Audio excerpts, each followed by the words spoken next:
Welcome students, welcome to civil centric. तो हम लोग ने पिछले लेक्चर में सॉइल मैकेनिक्स में कुछ बेसिक रिलेशनशिप्स देखे थे। सबसे पहले हमने कुछ सॉइल की प्रॉपर्टीज पढ़ी थी, फिर उन प्रॉपर्टीज को आपस में कोरिलेट करने की कोशिश कर रहे थे, जिसके तहत कल हम पिछले लेक्चर में हमने 6 या 7 कुछ डेरिवेशंस करके कुछ बेसिक रिलेशनशिप डेवलप किए थे। और फाइनली जिस रिलेशनशिप पे आके हम लोग रुके थे वो रिलेशनशिप कुछ ये था आपका कि gamma D is equal to G gamma W upon 1 plus E. ये फाइनली हमने डिराइव किया था पिछले लेक्चर में, इसको डिराइव भी किया था हमने। और ये डेरिवेशन कहां से आया था? तो इस डेरिवेशन, इस फॉर्मूले के पीछे की असली कहानी तो इस वाले फॉर्मूले में छुपी हुई थी, gamma W G plus E S upon 1 plus E. एक लंबा चौड़ा डेरिवेशन हमने किया था और ये डिराइव किया था ये वाला रिलेशन। इसी रिलेशन में भाई ये क्या था, ये गामा क्या था? Bulk unit weight of the soil. तो बल्क यूनिट वेट किसका रहा था? ये था total weight upon total volume किसका? पार्शियली सैचुरेटेड सॉइल का। अगर ये सॉइल ड्राई कंडीशन में होती तो ये गामा डी में कन्वर्ट हो गया था, और क्योंकि सॉइल ड्राई है तो ये एस की वैल्यू 0 हो गई थी, तो मेरे पास अल्टीमेटली बचा था G gamma W upon 1 plus E. तो ये फाइनली हम यहां तक पहुंचे थे पिछले लेक्चर में। अब जरा इस फॉर्मूले की थोड़ी सी और बात कर लें। ये बहुत इंपॉर्टेंट फॉर्मूला है, बहुत सारे न्यूमेरिकल्स में यूज होगा, पहली बात। दूसरी बात, इस फॉर्मूले को जब हम कॉम्पैक्शन नाम का एक चैप्टर पढ़ेंगे तो कॉम्पैक्शन में इस फॉर्मूले का रिलेवेंस आपको और ज्यादा समझ में आएगा। खैर, कॉम्पैक्शन तो अभी समय है, अभी फिलहाल में इस फॉर्मूले के बारे में थोड़ी सी कुछ और बातें देखें जो आपको न्यूमेरिकल सॉल्व करने में हेल्प करेगा। जरा देखेंगे ध्यान से कि भाई मैंने ये जो फॉर्मूला लिखा हुआ है, जरा इसके नीचे वाला फॉर्मूला अभी फिलहाल में तो हटा दें अपन, क्योंकि अभी फिलहाल में हमको इस फॉर्मूले की जरूरत नहीं है। तो जरा देखें भैया, ये जो फॉर्मूला आपको लिखा दिख रहा है, इस फॉर्मूले को अगर गौर से देखें तो भैया ये जो गामा डब्ल्यू था, जिसको मैंने unit weight of the water बोला था, ये तो कांस्टेंट क्वांटिटी है ना, ये तो चेंज नहीं हो रही है, तो गामा डब्ल्यू तो कांस्टेंट है। दूसरी इंपॉर्टेंट बात जो आपको याद रखनी है कि ये जो जी दिख रहा है ना आपको यहां पे, इस जी के बारे में, ये जी क्या था याद करिए, ये जी था specific gravity of soil solids, है ना, specific gravity of soil solids. या अगर सिर्फ स्पेसिफिक ग्रेविटी भी लिख दूं मैं तो भी वो सॉलिड्स की स्पेसिफिक ग्रेविटी डिनोट करता है। इसके अलावा एक और स्पेसिफिक ग्रेविटी हमने पढ़ रखी है जिसको हमने मास स्पेसिफिक ग्रेविटी या फिर एपरेंट स्पेसिफिक ग्रेविटी का नाम दिया था, हालांकि उसकी बात यहां पे नहीं कर रहे हैं। अब इस स्पेसिफिक ग्रेविटी के बारे में एक 2 मिनट की कहानी सुन लीजिए जरा। हालांकि इसके बारे में और ज्यादा डिटेल में बात मैं करूंगा आगे, लेकिन अभी फिलहाल में ये जो स्पेसिफिक ग्रेविटी है ना, ये किसी भी सॉइल के लिए कांस्टेंट होती है। मतलब जैसे for example black cotton soil है, एग्जांपल ले रहा हूं मैं, मान लीजिए ब्लैक कॉटन सॉइल है, तो वो ब्लैक कॉटन सॉइल की स्पेसिफिक ग्रेविटी कांस्टेंट है। एक येलो सॉइल है, उस येलो सॉइल की स्पेसिफिक ग्रेविटी कांस्टेंट रहेगी। स्पेसिफिक ग्रेविटी कभी भी सॉइल के वेट वगैरह पे डिपेंड नहीं करेगी, because it is a property of a soil. चाहे 10 ग्राम की ब्लैक कॉटन सॉइल हो, चाहे 10 किलो की ब्लैक कॉटन सॉइल हो, स्पेसिफिक ग्रेविटी सेम रहेगी। यह बात याद रखना है। तो क्या मैं कह सकता हूं कि अगर मैं किसी पर्टिकुलर सॉइल के बारे में बात कर रहा हूं तो उस सॉइल की स्पेसिफिक ग्रेविटी भी कांस्टेंट है? ध्यान से सुनना है बातें। ये गामा डब्ल्यू तो कांस्टेंट था ही था। किसी एक पर्टिकुलर सॉइल के लिए अगर ये फॉर्मूला मैं यूज कर रहा हूं किसी प्रैक्टिकल प्रॉब्लम में, तो उस प्रैक्टिकल प्रॉब्लम में स्पेसिफिक ग्रेविटी भी कांस्टेंट हो चुका है। तो भैया यहां से क्या दिखा मुझे?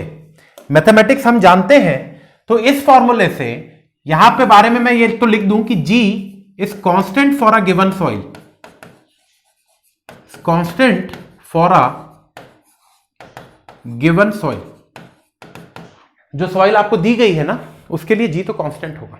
भैया गामा डब्ल्यू कांस्टेंट है, जी कांस्टेंट है, तो साफ साफ मुझे एक बात यहां पे दिख रही है। क्या दिख रहा है? मुझे दिख रहा है कि ये जो गामा डी है, this gamma D will be inversely proportional to E. बोलो भैया, ये जो गामा डी आपका है, क्या मैं बोल सकता हूं ये गामा डी वॉइड रेशियो के इनवर्सली प्रोपोर्शनल रहने वाला है? क्योंकि भैया जी और गामा डब्ल्यू तो कांस्टेंट था। बहुत इंपॉर्टेंट काम है। हालांकि मैंने कोई ऐसी कोई नई बात नहीं बता दी आपको, ये बात तो आप फॉर्मूला देख के भी समझ सकते थे। लेकिन ये जो लिखा हुआ है मैंने, ऑल्दो बहुत आसान चीज है जो मुझे साफ साफ इस फॉर्मूले से दिख रहा था, लेकिन इसको प्रैक्टिकली हम कई सारे प्रॉब्लम्स में यूज करेंगे इस कंसेप्ट को, और कई सारे प्रॉब्लम्स इस कंसेप्ट को यूज करने के कारण आसान बन जाते हैं। तो भाई वहां से मुझे समझ में आ रहा है कि ये जो dry unit weight of the soil है, ये सॉइल के वॉइड रेशियो के इनवर्सली प्रोपोर्शनल है। एक बात तो क्लियर हो गई। मान लीजिए कभी आपको सवाल में ऐसा दे दिया, स्पेशली लिख के देगा आपको वो, मान लीजिए आपको किसी सवाल में ऐसा लिख के दे दिया कि void ratio of the soil is constant या the void ratio remains unchanged, दोनों एक ही चीज तो है। मान लीजिए ऐसा सवाल में लिखा मिल गया कि भैया सॉइल का वॉइड रेशियो चेंज नहीं हो रहा है, तो उस स्टेटमेंट से हम क्या फायदा उठा सकते हैं कि भैया फॉर एग्जांपल मान लीजिए, चलिए मैं आपको एक ऐसी एग्जांपल लेता हूं, कोई न्यूमेरिकल नहीं करा रहा हूं मैं। मान लीजिए आपको कोई एक सॉइल दी हुई थी, सॉइल का नाम सॉइल ए था, कोई सी भी हो सकती है, अपन ने उसको सॉइल ए बोल दिया। इसका आपको कुछ कंडीशंस दे रखी थी, बोल रखा था कि भैया इस सॉइल का वेट कुछ है, इस सॉइल का वॉल्यूम कुछ है। फिर उसके बाद बोला गया कि इस सॉइल में मैंने पानी डाल दिया। मैं एग्जांपल ले रहा हूं सिर्फ, इस टाइप के न्यूमेरिकल्स करेंगे आगे। तो एक सॉइल दे रखी थी, उस सॉइल का वेट और वॉल्यूम दे रखा था, और उसके बाद बोल दिया कि भैया इस सॉइल में मैंने पानी डाल दिया या पानी हटा लिया। हटाया मतलब कैसे? इवेपोरेट हो गया, ड्राई कर दिया मैंने सॉइल को। लेकिन इन सब करने के बावजूद अगर सवाल में यह लिखा मिल जाए कि सॉइल का वॉइड रेशियो चेंज नहीं हो रहा है, ये स्पेशली सवाल में लिख के देगा कि सॉइल का वॉइड रेशियो चेंज नहीं हो रहा है, तो भाई इससे मैं क्या फायदा उठा सकता हूं इस स्टेटमेंट से? तो आप बोलोगे सर इस स्टेटमेंट से हम ये फायदा उठाएंगे कि भैया जो सॉइल थी, क्योंकि मुझे पता है कि उस सॉइल का dry unit weight void ratio के इनवर्सली प्रोपोर्शनल होता है, और अगर सवाल में लिख दिया कि ई जो है वो कांस्टेंट है, ऐसा लिख दिया, ऐसा दे दिया गया है सवाल में, इसलिए मैं यहां पे लिख दे रहा हूं if given that void ratio is constant. तो क्या फायदा मिलेगा इसका? फायदा यह मिलेगा कि मैं यहां से कंक्लूड क्या कर लूंगा, भैया गामा डी ई के इनवर्सली प्रोपोर्शनल था और वॉइड रेशियो चेंज नहीं हो रहा है, तो क्या मैं बोल सकता हूं, क्या बोल सकता हूं? मैं बोल सकता हूं कि उस सॉइल का gamma D will also become constant. बहुत छोटी बात है ये जो मैंने बताया है अभी पिछले 5-7 मिनट में, बहुत छोटी सी चीज है, लेकिन बहुत सारे न्यूमेरिकल्स में आपको बहुत बड़ा फायदा देने वाला है ये कंसेप्ट। तो आई होप कि ये समझ में आ गया होगा कि अगर सॉइल का वॉइड रेशियो कांस्टेंट है तो उस सॉइल का ड्राई यूनिट वेट भी कांस्टेंट होगा। एक छोटा सा नया कंसेप्ट मिल गया हमको यहां पे। इस कंसेप्ट को हम प्रैक्टिकली यूज भी करेंगे कई सारे प्रॉब्लम्स को सॉल्व करने में, याद रखिएगा इस कंसेप्ट को, ठीक है। चलिए, तो यहां तक की तो बातें भैया समझ में आई मुझे कि ये क्या है क्या नहीं है। जरा कुछ और बातें करते हैं। तो अगर आप याद करें तो कल हमने 6-7 फॉर्मूले डिराइव किए थे।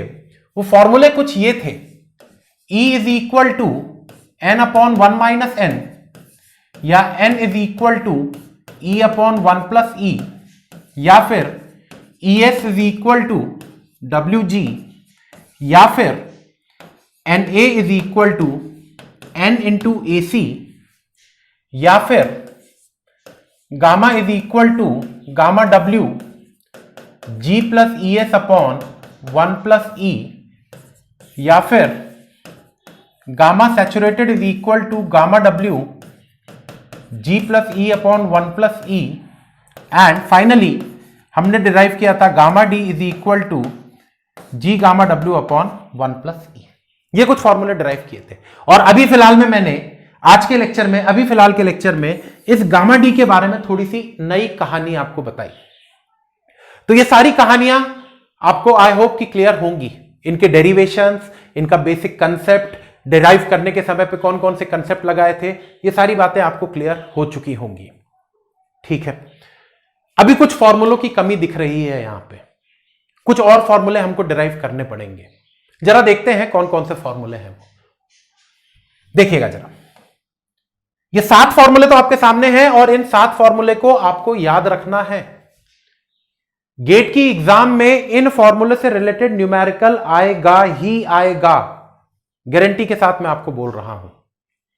क्वेश्चन हम आज से सॉल्व करना चालू करेंगे, बेसिक लेवल से चालू करेंगे, एकदम बेसिक लेवल, देन थोड़ा सा एडवांस, और फिर एकदम बहुत अच्छे अच्छे क्वेश्चंस करेंगे। खैर, उससे पहले क्वेश्चंस पे आने से पहले कुछ और फॉर्मूले डिराइव करें। आपको याद होगा कल जब हम सॉइल की प्रॉपर्टीज पढ़ रहे थे पिछले लेक्चर में, तो मैंने एक और प्रॉपर्टी आपको बताई थी जिसको मैंने सबमर्ज्ड यूनिट वेट कहा था।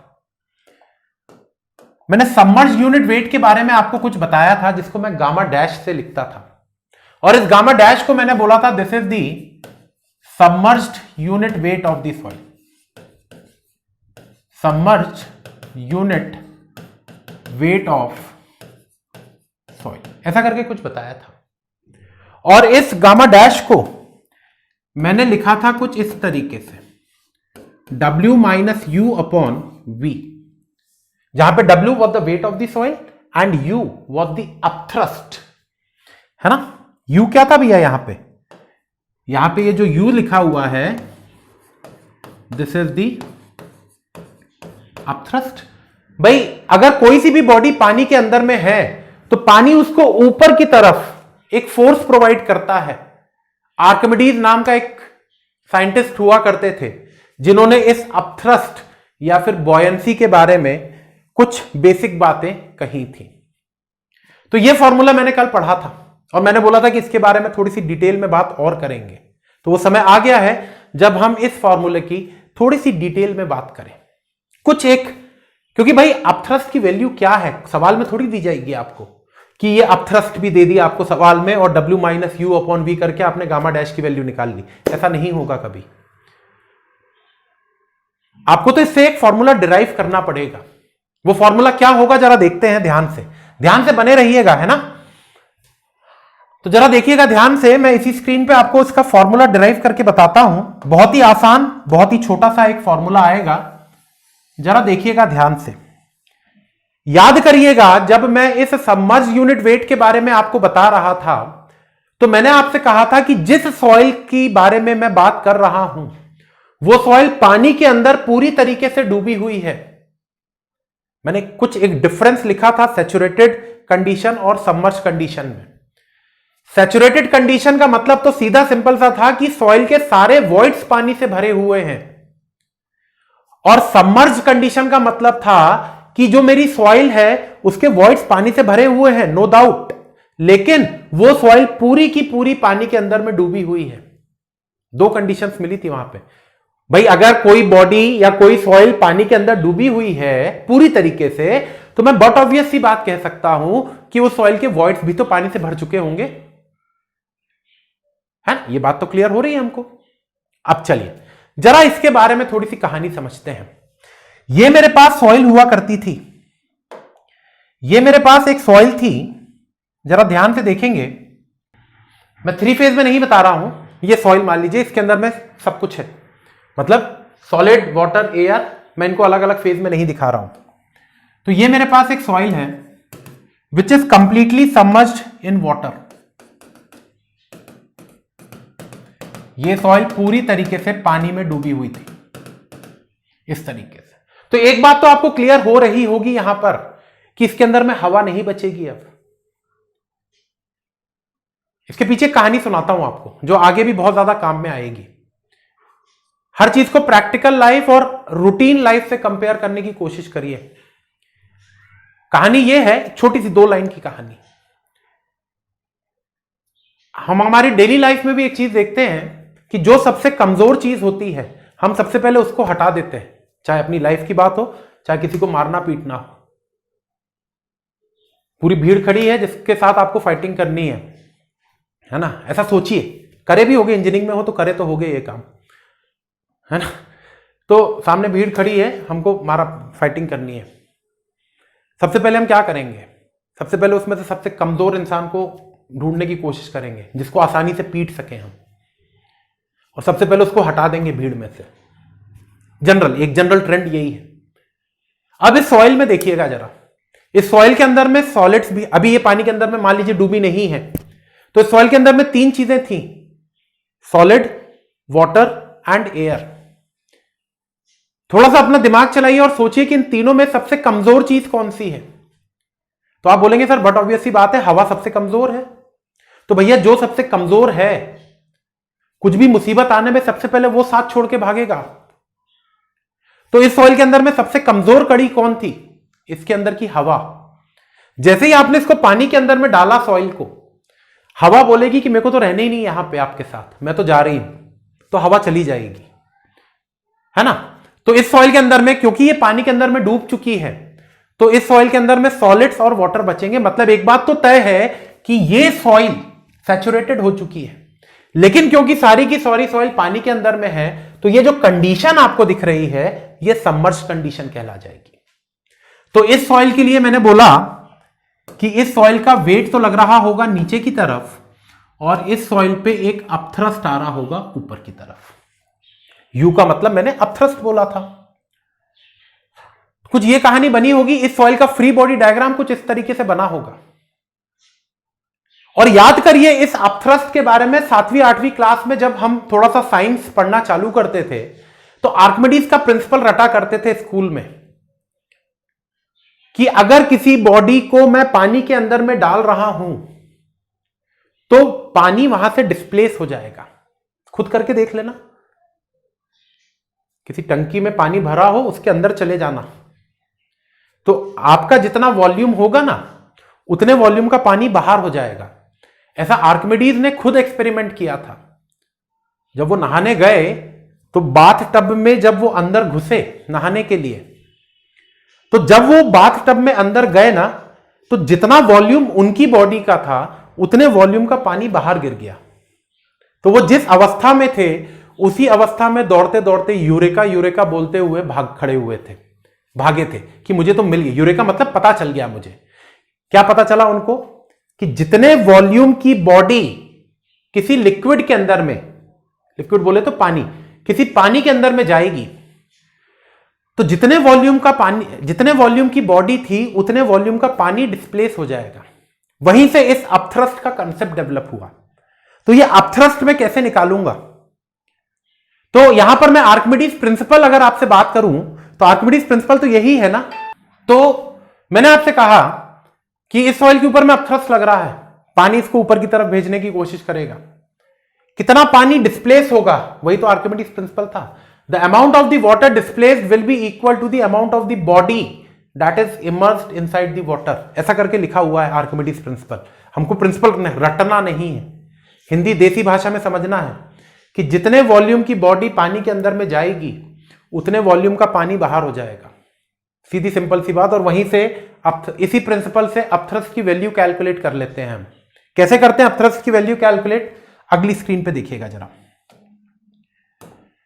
तो मैंने आपसे कहा कि ये जो गामा डैश था, जिसको मैं सबमर्ज यूनिट वेट कह रहा था, इसको मैंने कहा total weight minus upthrust upon volume. इसी को तो इफेक्टिव वेट या नेट वेट कहा था मैंने सॉइल का, क्योंकि सॉइल पानी के अंदर में डूबी हुई है। जरा ध्यान से देखिएगा चीजों को। अगर मैं इस वेट को कुछ और तरीके से लिखना चाहूं, तो क्या मैं ऐसा लिख दूं? क्योंकि भैया ये जो सॉइल है, ये सॉइल का वेट है ना। सॉइल पानी के अंदर में डूबी हुई है, इसका मतलब सॉइल के सारे वॉइड्स पानी से भर चुके हैं। और सॉइल के सारे वॉइड्स पानी से भर चुके हैं, इसका मतलब W को क्या मैं ऐसा लिख सकता हूं? Gamma saturated into volume. सोचिएगा जरा, ध्यान से सोचिए, चीजों को अप्लाई कैसे किया जाता है, वही तो असली कहानी है। यहां पे जो कंसेप्ट आपने पढ़ रखे हैं, उसको लिखा कैसे जाता है, उसको अप्लाई कैसे किया जाता है कहीं किसी सिचुएशन में, वही चीज तो सीखनी है हमको। क्योंकि मैं W को गामा सेट इंटू V क्यों लिख रहा हूं? क्योंकि भैया मैंने एक कुछ पढ़ा हुआ था कि गामा सैचुरेटेड होता है total weight upon total volume किसका? फुल्ली सैचुरेटेड सॉइल का। तो भैया ये सॉइल पानी के अंदर में डूबी हुई थी पूरी तरीके से, इसका मतलब इस सॉइल के सारे वॉइड्स पानी से भर चुके हैं, तो सॉइल तो सैचुरेटेड कंडीशन में है ना। तो गामा सेट इंटू वी इस सॉइल का बन जाएगा वेट। आगे देखिएगा, अपथ्रस्ट की बात करनी है मुझे। मैंने आपसे कहा कि अपथ्रस्ट की वैल्यू निकालने के लिए आपको आर्किमिडीज प्रिंसिपल की कहानी याद रख लेनी है। जितने वॉल्यूम की बॉडी पानी के अंदर जा रही है उतने वॉल्यूम का पानी बाहर निकल रहा है। तो सॉइल का वॉल्यूम तो मैं वी बोल रहा था ना, तो weight of the water that will come out, कितना वेट का पानी बाहर निकलेगा, क्या मैं लिख सकता हूं? That will be equal to gamma W, that is the unit weight of the water into V. The amount of the water displaced is equal to the volume of the body immersed. तो कितने volume का पानी बाहर निकला? जितने volume की soil थी। तो पानी का वॉल्यूम मुझे पता चल गया, उसको unit weight of the water के साथ मल्टीप्लाई कर दूंगा तो मुझे वेट ऑफ द वाटर मिल जाएगा और वही अपथ्रस्ट होगा डिवाइडेड बाय वी। तो यहां से मुझे मिला gamma dash is equal to gamma saturated, V V V cancel हो जाएगा, माइनस गामा डब्ल्यू। ये एक और फॉर्मूला मिल गया मुझे, बहुत जगह पे हेल्प करेगा आपको ये फॉर्मूला, कि अगर आपको सैचुरेटेड यूनिट वेट दे रखा है तो सैचुरेटेड यूनिट वेट में से पानी का वेट सब्ट्रैक्ट कर दीजिए तो आपको सबमर्ज यूनिट वेट मिल जाएगा, जिसको मैं गामा डैश से डिनोट करता हूं। आई होप कि ये बात क्लियर हो गई होगी भैया सभी को। ऐसा कोई रॉकेट साइंस नहीं पढ़ा हमने यहां पर, हमने तो वही प्रिंसिपल लगाया जो 8वीं 9वीं की क्लास में साइंस में पढ़ा करते थे हम। तो यहां से मुझे submerge unit weight of the soil मिल गया, that is saturated unit weight minus unit weight of the water. अब क्योंकि मुझे ये कंडीशन मिल चुकी है, ये फॉर्मूला मिल चुका है, तो इस फॉर्मूले के साथ थोड़ा सा और खेलते हैं अपन, है ना। फॉर्मूला है, मैथ्स आता है तो खेल लेते हैं, क्या ही फर्क पड़ेगा। चलिए जरा देखते हैं। मैंने कहा कि गामा डैश की वैल्यू मैंने आपके लिए निकाली, that is gamma saturated minus gamma W, अभी निकाला। पिछले लेक्चर में याद करिएगा, पिछले लेक्चर में इस गामा सैचुरेटेड के लिए एक फॉर्मूला डिराइव किया था मैंने, gamma W into G plus E upon 1 plus ई, ऐसा करके कुछ फॉर्मूला डिराइव किया था। ये गामा सेट हो गया माइनस गामा डब्ल्यू। बोलो भैया, इस पूरे इक्वेशन में गामा डब्ल्यू कांस्टेंट दिख रहा है तो उसको बाहर निकाल लेते हैं, कांस्टेंट मतलब कॉमन दिख रहा है तो उसको बाहर निकाल लेते हैं। तो गामा डब्ल्यू बाहर निकला, यहां बचा जी plus E upon 1 plus E minus 1। गणित में एलसीएम नाम की एक चीज पढ़ा करते थे, तो यहां पे एलसीएम वगैरह ले लें अगर हम, तो ये मुझे कुछ ऐसा मिल जाएगा, जरा ध्यान से देखिएगा।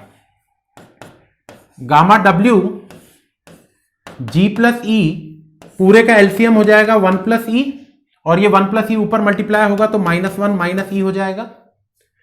ई से ई कैंसिल कर दीजिए। तो अल्टीमेटली अगर आप देखें तो आपको गामा डैश किस रूप में दिखना चालू हो गया, gamma dash will be equal to, E से ई कैंसिल हो गया है तो बचेगा gamma W into G minus 1 upon 1 plus E. ये एक नया फॉर्मूला मिल गया मुझे। तो मेरे पास ये एक नया फॉर्मूला आ गया which is correlating the submerged unit weight of the soil with G and E. तो क्या मैं बोल दूं कि ये मुझे एक नया रिलेशन मिल गया है, किसके किसके बीच में? It is a relationship between gamma dash, G and ई।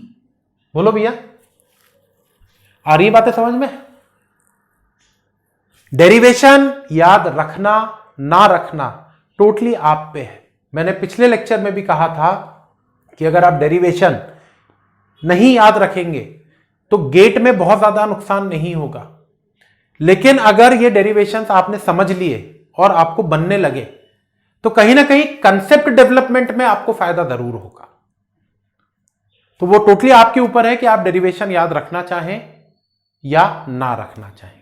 चलिए, तो एक और नया रिलेशन मिल गया मुझे, gamma dash is equal to gamma W into G minus 1/1 + E।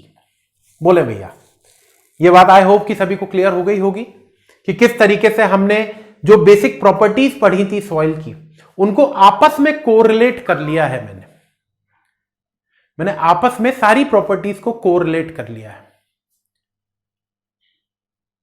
ठीक है, चलिए तो आगे देखते हैं जरा। एक और चीज फाइनली आपको बता दूं, उसके बाद फिर कुछ न्यूमेरिकल्स करेंगे हम लोग, ताकि भाई ये जो फॉर्मूला जो इतनी मेहनत कर रहे हैं फॉर्मूला डिराइव करने में, याद करने में, उन फॉर्मूले का एप्लीकेशन भी तो समझ में आए मुझे कि इन फॉर्मूले को यूज कैसे करना है। तो उसके लिए कुछ न्यूमेरिकल्स की प्रैक्टिस हम लोग आज से चालू करेंगे। लेकिन उससे पहले एक छोटी सी कहानी और सुने। ये जितने 8-9 फॉर्मूले हमने डिराइव किए हैं, उन फॉर्मूले से एक सिंपल सी देखिए कहानी सुनाता हूं आपको। जैसे फॉर एग्जाम्पल, न्यूमेरिकल नहीं करा रहा हूं, सिर्फ आपको चीजों को कनेक्ट करने की कोशिश कर रहा हूं कि आप किस तरीके से चीजों के साथ कनेक्ट हो रहे हैं। फॉर एग्जाम्पल देखिएगा, मुझे सॉइल का वेट दे रखा है, मुझे सॉइल का वॉल्यूम दे रखा है, ध्यान से सुनना है, वेट ऑफ द सॉइल दे रखा है, वॉल्यूम ऑफ द सॉइल दे रखा है, और specific gravity of the soil दे रखा है। वेट दे दिया, वॉल्यूम दे दिया, स्पेसिफिक ग्रेविटी दे दिया। ठीक है, यहां से मैं क्या क्या चीजें कैलकुलेट कर सकता हूं, जरा ध्यान से देखेंगे। क्या मैं इस वेट और वॉल्यूम से बल्क यूनिट वेट कैलकुलेट कर लूंगा?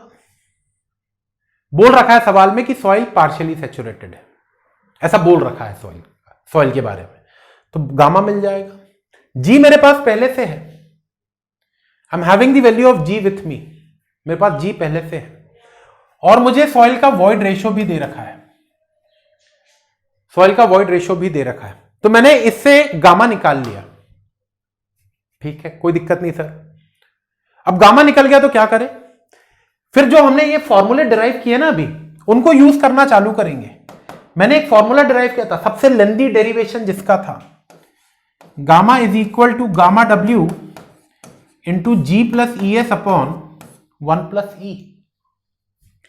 अब इस फॉर्मूले में अगर आप देखो तो भैया मुझे गामा पता है, गामा डब्ल्यू तो पहले से ही पता होता है मुझे, जी सवाल में दे रखा था, ई सवाल में दे रखा था, क्या मैं यहां से एस निकाल लूंगा? एस निकल जाएगा। समझना है ध्यान से कैसे कनेक्ट कर रहा हूं मैं उन फॉर्मूले को, इसलिए मैं आपको ये थोड़ी सी कहानी बता रहा था। एस निकल जाएगा यहां से। अब इससे क्या फायदा मिल जाएगा सर? आप बोलोगे सर एस निकाल लिया, क्या ही फायदा मिल गया मुझे उससे? बहुत फायदे मिलेंगे, जरा देखिएगा। एस निकल गया ना। फिर इसके बाद एक फॉर्मूला मैंने और डिराइव किया था, E S is equal to W G का। ई पता था मुझे, एस निकाल चुका हूं, स्पेसिफिक ग्रेविटी पता था, मैं यहां से मेरी सॉइल का वाटर कंटेंट निकाल दूंगा। सॉइल का वाटर कंटेंट भी आ गया मेरे पास, बहुत बढ़िया। और क्या कर सकते हैं सर इससे? और भी कर सकते हैं। गामा डी के लिए मैंने पढ़ा है that is ji gamma W upon 1 + E। जी मुझे पता है, ई मुझे पता है, गामा डब्ल्यू तो पता होता ही है, गामा डी मिल जाएगा, गामा डी भी निकाल लूंगा। और क्या कर सकते हैं सर? और ये कर सकते हैं, गामा सेचुरेटेड का फॉर्मूला पढ़ा है मैंने, gamma W into G plus E upon 1 + E। Gamma W पता है, जी पता है, ई पता है, सॉइल का गामा सेचुरेटेड मिल जाएगा। ये भी अच्छी बात बताई सर। और क्या कर सकते हैं? मैं गामा डैश भी निकाल सकता हूं। दो तरीके हैं गामा डैश निकालने के, या तो मैं gamma saturated minus gamma W से निकाल लूं, डिराइव करके बताया मैंने आपको, या फिर मैं इससे निकाल लूं। जिससे आपका मन करे उससे निकालो, आंसर तो सेम ही आएगा। तो गामा डैश भी निकाल सकता हूं सर मैं। और क्या निकाल सकते हैं सर? आपने सवाल पूछा तो मैंने बोला कि भाई आप इस सॉइल की पोरोसिटी भी निकाल सकते क्योंकि ई पता है ना मुझे, ई पता है तो मैं n is equal to E upon 1 plus E से n निकाल दूंगा। बोलते चलो भैया, ये भी क्लियर हो गया। और क्या निकाल सकते हैं सर? एयर कंटेंट निकाल सकते हैं क्या सर? इससे आपके दिमाग में सवाल आया कि क्या सर हम इस गिवन डेटा से सॉइल का एयर कंटेंट निकाल सकते हैं क्या? एसी, क्या मैं सॉइल का परसेंटेज एयर वॉइड्स निकाल सकता हूं सर? NA। तो मैंने कहा बिल्कुल निकाल सकते हैं। तो आपने पूछा सर कैसे निकालेंगे, ये भी बताओ। तो देखो कैसे निकालेंगे। याद करिए, हमने सॉइल का डिग्री ऑफ सैचुरेशन नामक एक चीज पढ़ी थी, जिसको मैंने बोला था सॉइल के वॉइड्स में कितना पानी है, ऐसे कुछ बोला था। मैंने सॉइल का एयर कंटेंट भी पढ़ा था, जिसको मैंने बोला था वॉइड्स में कितनी हवा है। ये दो फॉर्मूले हम पढ़े, जरा इन दोनों को ऐड कर दें, जोड़ दें इनको। मैंने कल पिछले लेक्चर में भी आपसे बोला था प्लस माइनस डिवाइड मल्टीप्लाई, ये चार ऐसे हथियार हैं मेरे पास जिससे मैं काफी सारी चीजें यहां पर कर सकता हूं। तो मेरा मन किया कि चलो इनको ऐड करके देखते हैं क्या होता है। तो मैंने इन दोनों को ऐड कर दिया, तो मुझे मिला VW upon VV plus VA upon VV।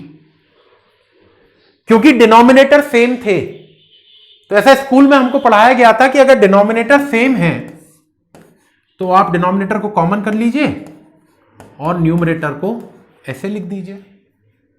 अब यहां से मुझे एक बहुत मजेदार चीज दिखी कि भैया ये जो न्यूमरेटर में VA प्लस VW हो रहा है, ये VV ही तो है भाई। एयर का वॉल्यूम प्लस वाटर का वॉल्यूम वॉइड्स का ही वॉल्यूम तो बनता है। ये तो कब से पढ़ते आ रहे हैं हम लोग ये चीजें। तो क्या मिल गया मुझे यहां से कि भैया ये जो S प्लस AC है ये तो 1 के बराबर हो जाएगा। Degree of saturation plus air content 1 के बराबर, कहानी खत्म। कैसे भाई? मेरे पास डिग्री ऑफ सैचुरेशन तो आ चुका था ना, परसेंटेज में आया होगा, तो उसको आप न्यूमेरिकल वैल्यू में कन्वर्ट कर सकते हैं भाई। जैसे 40% एग्जांपल के तौर पे, 40% मतलब 0.4, 60% मतलब 0.6, 100% मतलब 1, 0% मतलब 0। ठीक है ना? तो क्या फायदा मिला भैया इससे मुझे? जरा वापस स्क्रीन पे आते हैं पिछली वाली पे और देखते हैं कि इससे क्या यूज कर सकता हूं, इस कहानी का क्या यूज कर सकता हूं मैं। यहां पे मेरी कहानी अटकी थी कि मैंने आपसे पूछा कि भैया ये एयर कंटेंट कैसे निकालेंगे, तो आपने कहा सर बिल्कुल निकाल सकते हैं। कैसे? क्योंकि मेरे पास डिग्री ऑफ सैचुरेशन निकल चुका था, और डिग्री ऑफ सैचुरेशन निकल चुका था मेरे पास, तो मुझे पता है S प्लस AC 1 के बराबर होता है। तो S पता है, एयर कंटेंट निकल जाएगा। तो ये कहानी भी सॉल्व हो गई भैया। कैसे निकल जाएगा? मैं इसको लिख सकता हूं 1 माइनस S। भाई S प्लस AC 1 है तो AC will be equal to 1 minus S, ये निकल जाएगा। अब सवाल बना कि सर ये NA कैसे निकालेंगे? NA का भी तो बताओ। तो NA भी तो निकाल सकते हैं। NA का याद करिए, रिलेशन हमने पढ़ा हुआ है, NA बराबर N इंटू AC। AC ये निकाल लिया है, N ये निकाल लिया है, इन दोनों को मल्टीप्लाई करेंगे तो इस रिलेशनशिप से मुझे NA की वैल्यू मिल जाएगी। बोलते चलो भैया। फिर आपने बोला सर वो गामा S भी बता दो, गामा S कैसे निकालेंगे? क्योंकि बाकी तो मैक्सिमम चीजें सर हमने निकाल ली हैं, गामा S भी बता दो कैसे निकाल लेंगे। तो मैंने कहा कि गामा S भी निकाल लेते हैं। कैसे निकालेंगे गामा S, जरा देखेंगे। एक जनरल बता रहा हूं, अभी तो न्यूमेरिकल्स करेंगे तो ये सारी बातें आपको समझ में आएंगी। मैं तो एक बेसिक कहानी बता रहा हूं कि अगर मेरे पास सिर्फ ये 4 चीजें थी तो आप देखिए मैंने सॉइल की सारी प्रॉपर्टीज निकाल के रख दी। एक गामा S बच रहा है तो वो भी बता देता हूं। ये याद है, G is equal to gamma S upon gamma W, ये तो याद होगा ना। तो भैया याद बताइए जरा मुझे, G तो पता है ना मुझे, और गामा W तो पता होते ही है, तो यहां से क्या मैं गामा S नहीं निकाल लूंगा? That will be equal to G into gamma W। हो गई कहानी खत्म, गामा S भी निकल गया। तो सब तो निकल गया मेरे पास। सिर्फ मेरे पास वेट, वॉल्यूम, स्पेसिफिक ग्रेविटी और वॉइड रेशियो था, मैंने सॉइल की सारी प्रॉपर्टीज निकाल ली। तो अगर मेरे पास 2 या 3 चीजें भी सॉइल के बारे में पता है तो मैं मेरे दिमाग की तिकड़मबाजी लगा के ये सारी कैलकुलेशंस कर सकता हूं, और आप भी कर सकते हैं। बस सिर्फ और सिर्फ प्रैक्टिस करेंगे, बहुत सारे सवाल करेंगे, इतने सारे करेंगे कि आप खुद से भी क्वेश्चन बनाने लग जाओगे और सॉल्व भी कर दोगे। ठीक है, तो ये कुछ बातें रही जिसमें मैंने आपको सॉइल के कुछ बेसिक डेफिनेशंस और उन डेफिनेशंस बोल दीजिए, प्रॉपर्टीज बोल दीजिए, और उन प्रॉपर्टीज को फिर आपस में कोरिलेट करना बताया कि किस तरीके से मैं इन प्रॉपर्टीज को आपस में कोरिलेट कर सकता हूं।